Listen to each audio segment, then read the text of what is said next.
বন্দ্যোপাধ্যায় দ্বিচারিতা করছেন। কেন এই কথা বলছি? আমি কতগুলো নথির কথা বলবো।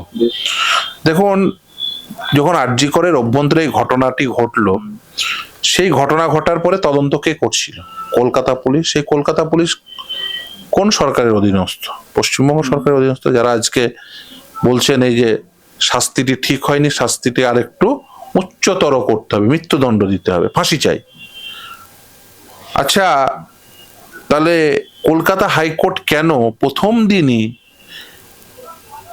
একেবারে রেয়ারেস্ট অফ রেয়ার ঘটনা হিসাবে একেবারে প্রথম দিনই, এই জিনিসটা দেখা যায় না, প্রথম দিনই তদন্তভার কলকাতা পুলিশের হাত থেকে সিবিআই হাতে দিল?